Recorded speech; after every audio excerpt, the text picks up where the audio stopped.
आप सभी का स्वागत है आर सॉल्व मैथ्स की सीरीज में। आज हमारा लेक्चर नंबर 9 है और नंबर सिस्टम का भी 9वां दिन है। हमारा इन लेक्चर सीरीज को बनाने का ध्येय जो बच्चे गणित में बहुत कमज़ोर हैं उनके लिए गणित की राह आसान बनाना। आज की इस वीडियो में हम देखेंगे संख्या पर आधारित कुछ महत्वपूर्ण प्रश्न जो आपके मैथ्स में दिए गए हैं। उस मैथ्स में आप ये जो हमारा कवर पेज है इस प्रकार का हमारा मैथ आता है, छोटी सी बुक आती है, उसी की हम इस लेक्चर सीरीज कर रहे हैं जो बार बार पेपर में रिपीट होते हैं। उन्हीं क्वेश्चन को आपको सिंपल वे में बहुत स्पष्ट रूप से आपको बताते हैं जाकि आपकी समझ उन क्वेश्चनों के प्रति बहुत अच्छी बन जाए। तो आपकी स्क्रीन में पहला क्वेश्चन है जो आपकी बुक में पेज नंबर 17 पे 80वां सवाल है, वहाँ पे आप जाके देख सकते हो। ये क्वेश्चन आप 17वें पेज पर 80वां क्वेश्चन है। हमसे क्या पूछा गया है, इसमें हम क्या करते हैं इस लेक्चर सीरीज में, सबसे पहले बेसिक जो हमारा होता है उसको कॉन्सेप्ट को आपको अच्छी तरीके से जो आपको रटना ना पड़े, बेसिक कॉन्सेप्ट प्लस दूसरा ऑप्शन एलिमिनेशन से जो बहुत जल्दी आपका क्वेश्चन हो जाए, और तीसरी बात जो थोड़ा मोटा ट्रिक है, क्योंकि ट्रिक क्या होती है, ट्रिक कुछ नहीं होती, वो छोटा हमारा बेसिक से हम उनको छोटा बना लेते हैं, पर ट्रिक पे आप क्वेश्चन कम आ रहे हैं, थोड़ा क्वेश्चन बेसिक कॉन्सेप्ट अब पूछ रहा है एग्जामिनर। अब फिलहाल जो पिछले 3 से 4-5 2020 के बाद जो भी कोई पेपर आ रहा है आप देखते हैं मोस्टली उन पे बेसिक के ऑप्शन से हम जल्दी निकाल लेते हैं। तो ऐसे हम दिखाएंगे आपको करके इस क्वेश्चन में।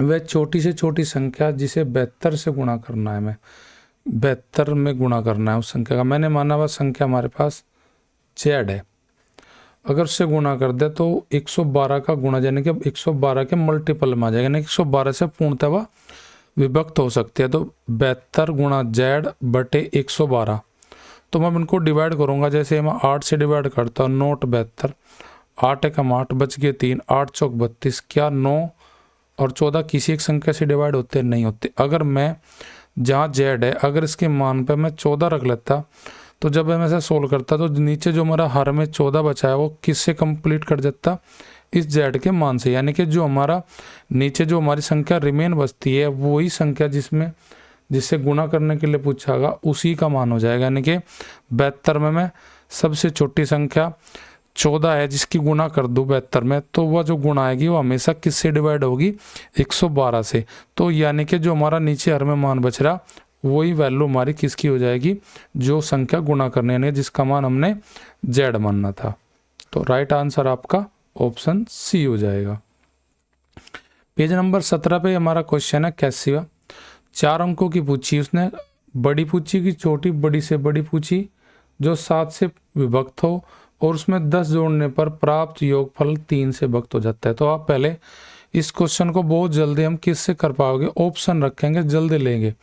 10 जोड़ के पहले देखेंगे संख्या कितनी बनती है, ये बनती है 997। क्या यह 3 से डिवाइडेबल है, नहीं है, क्योंकि 3 3 3 पर 7 नहीं कटेगा, तो पहले ऑप्शन खत्म। अगले में हम 10 जोड़ेंगे तो ये हमारे पास हो जाएगा 9989 में 10 जोड़ेंगे तो हमारे पास 9999 हो जाएगा। तो ये 3 से डिवाइडेबल है, बिल्कुल डिवाइडेबल है। एक बार हम 9989 को 7 से भी काट कर देख लेते हैं कि 7 से डिवाइडेबल जो होने वाली संख्या है, फिर उसमें 10 जोड़े थे हमने, पहले 10 जोड़ के ये देख लिया संख्या में कि वो 3 से डिवाइडेबल है कि नहीं है। 10 इसमें हम जोड़ नहीं सकते क्योंकि फिर ये 5 अंकों की बन जाएगी, सी ऐसे कट गई। और 97 में अगर हम 10 जोड़े तो ये हमारे पास 9 5 7 हो जाएगा। ये 3 से डिवाइडेबल देखते हैं, 3 3 3 बच गया 2, ये हो जाएगी, पर लेकिन ये बड़ी संख्या नहीं है 4 अंकों की। तो देखें यहाँ 7 से काट के हम देख लेते हैं एक बार जल्दी, 2 9 7 चौक 28, हमारे पास बच गया क्या 1 हो गए 18, 7 दूनी 14 बच गए 4, 9 18 7 7 49। तो यानी कि 89 7 से भी डिवाइड है, 9989। अगर इसमें 10 जोड़ लेते हैं तो यह बन जाती है 9999 जो कि 3 से डिवाइडेबल है। तो मेरा राइट ऑप्शन ऑप्शन बी हो जाएगा। ऐसे क्वेश्चन अगला हमारा है पेज नंबर हमारा 14 पे, ये किस संख्या को 13 से गुणा करने पर गुणनफल का प्रत्येक अंक 5 हो। तो इस क्वेश्चन को हम जल्दी ऑप्शन से उड़ा देंगे, मात्र 25 सेकंड में देखें। अब ऑप्शन में हम 13 से गुणा करके देखेंगे, 13 पंजे 65 का 5 का, 13 दूनी 26, 26 और 65 का जो 6 है उसे अगर जोड़ेंगे 26 और 6 32, यानी कि प्रत्येक अंक 5 का नहीं बनेगा, पहले ऑप्शन कैंसिल होगी। अगले में देखेंगे हम 13 पंजे 65 का 5 का, 13 कम 13 13 और 65 का जो हमारा 6 हासिल है, 13 6 19 हो जाएगा। इसमें भी सभी अंक 5 के नहीं बने क्योंकि यहाँ पे 2 बन गया, यहाँ पे 9 बन गया, तो ऑप्शन बी भी एलिमिनेट होगी हमारी। 13 से गुना करेंगे, 13 पंजे 65, 13 3 39 और 65 का 6 39 और 6 45 हासिल लग गए 4, 13 7 91 91 और 4 95, 13 दूनी 26 26 और 95 का 9 26 और 9 35, आपके पास 3 बच गया। और 13 चौका 52 52 और 3 55, तो यानी कि सारे गुना के अंक अगर 55 के बनते हैं तो वो ऑप्शन होती है हमारी सी, यानी कि 42,735 वह संख्या है। अगर 13 में गुना कर दे किसकी 42,735 के, तो सभी गुना के अंक हमारे क्या हो जाएंगे 5 5 के हो जाएंगे, तो मेरा राइट ऑप्शन सी हो जाएगी। अगला क्वेश्चन हमें पूछा है कि कौन सी संख्या 1 से 17 के मध्य बीच में सभी अबाध संख्या से विभक्त होती है। तो 1 और 17 के मध्य बताना, यानी कि 2 पहली अबाध संख्या, फिर 3, फिर 5, फिर 7, फिर 11, फिर 13 और हम 17 ने ले क्योंकि 17 के मध्य पूछा, तो इनके बीच में बताने, तो इनके बीच में 2 3 5 7 11 और 13 होगी। अब देखिए पहले ऑप्शन में देखिए अगर 3 बाद में है तो वो 2 से नहीं कटने की, तो पहले ऑप्शन हमारी कैंसिल। अगर बाद में 0 है 2 से कट जाएगी, पर लेकिन वह संख्या देखिए 3 से कटने का रूल मैंने बता रखा आपको पहले वीडियो में, आप जाके देख सकते हो। 3 का रूल ये कहता है जो भी संख्या है उसके अंकों का जोड़ कर लीजिए, 4 4 8 12 16, इसके अंकों का योग 16 है, तो यह 3 से नहीं कटने की, तो ऑप्शन बी भी हमारी एलिमिनेट होगी। अब देखिए ये जो हमारा 5 दे रखा, तो जिसके बाद में 5 है वह संख्या 2 से नहीं कटने की, तो ये भी ऑप्शन कैंसिल होगी, तो मेरा आंसर ऑप्शन डी होगा। देखिए 2 से भी कटेगी, ये 5 1 6 और 6 12, यानी कि इसका जोड़ 12 आ गया, तो ये 3 से भी डिवाइड होगी। 5 का रूल कहता है कि बाद में 0 या 5 होना चाहिए, उससे भी डिवाइड हो जाएगी। और ये 7 से भी, 11 से भी और 13 से भी, तो मेरा आंसर ऑप्शन डी हो जाएगा। तो देखिए ऑप्शन से कितना जल्दी हम क्वेश्चन को कर रहे हैं। ये क्वेश्चन हमारा प्योर बेसिक है, बेसिक अगर नॉलेज है, बेसिक अगर हमारे पास नॉलेज है तो उस क्वेश्चन को हम कर ले जाएंगे, अगर अदरवाइज नहीं है तो शायद प्रॉब्लम होगी। अगर हम एक ही अंक को 6 बार लिखते हैं, यानी कि जैसे हमने 1 को 6 बार लिखा, 2 को 6 बार लिखा, 3 को 6 बार लिखा, इस प्रकार अगर कोई संख्या बनती है और सदैव किससे विभक्त होगी, तो वह संख्या सदैव 7 से भी विभक्त होगी, 11 से भी विभक्त होगी और 13 से भी विभक्त होगी।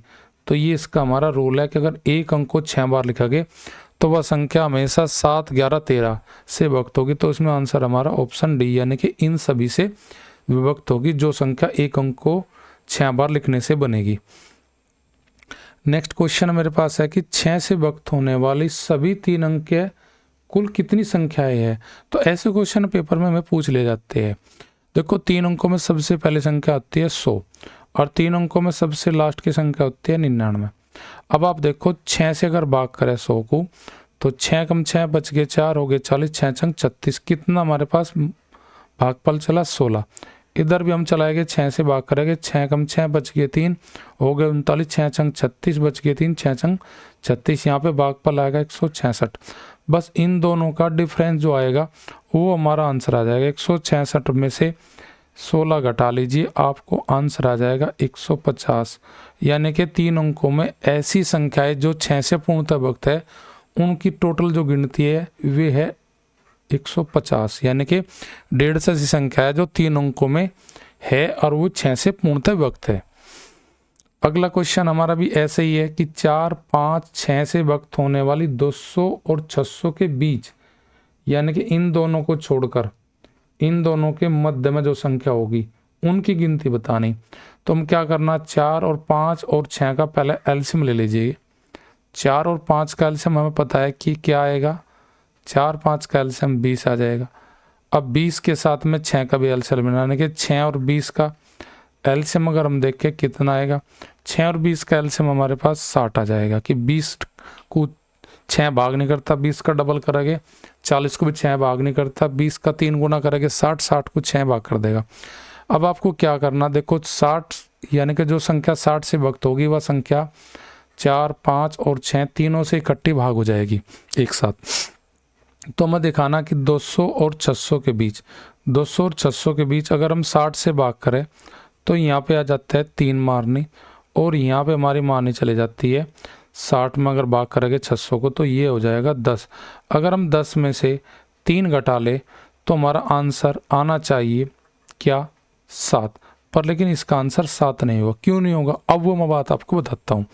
जब हम 60 की काउंटिंग करते हैं तो 200 से ऊपर जो हमारा काउंटिंग में आता है पहला 240, यानी कि 60 चौका 240, 60 पंजे 300, 60 छिक्का 360, 60 चौका अब हम चलाएंगे यहाँ पे 400, ये हो जाएगा 480, 60 जोड़ते जाओ और यहाँ पे हो जाएगा 540 और उसके बाद हो जाएगा 600। अगर 600 को इंक्लूड करते हैं तो हमारे पास संख्या कितनी आती है 1 2 3 4 5 और ये आती है 6 और ये आती है 7। पर सवाल में पूछा है जो ट्रिक दे रखी बीच की पूछी है, तो यानी कि हमें 600 भी छोड़ना है और 200 भी, 600 भी छोड़ना है 200 छोड़ना है। जब 600 को हम छोड़ देते हैं तो फिर हमारे पास टोटल संख्या कितनी बचती है, जो 200 और 600 के बीच में है वे 6 बचती है। तो मेरा राइट आंसर इसका ऑप्शन बी हो जाएगा। तो ये इस प्रकार के क्वेश्चन अगर मध्य में नहीं कहता तक कहता, जब हमारा आंसर आता कितना तक कहता तो हम क्या करते, उसमें 200 भी जोड़ते और 600 भी, तो फिर आंसर हमारा 7 हो जाता। जो तक कहता अगर बीच में कह रहा तो फिर हम 600 को छोड़ना पड़ेगा, तो जब छोड़ना पड़ेगा तो हमारे पास 6 आंसर हो जाएगा।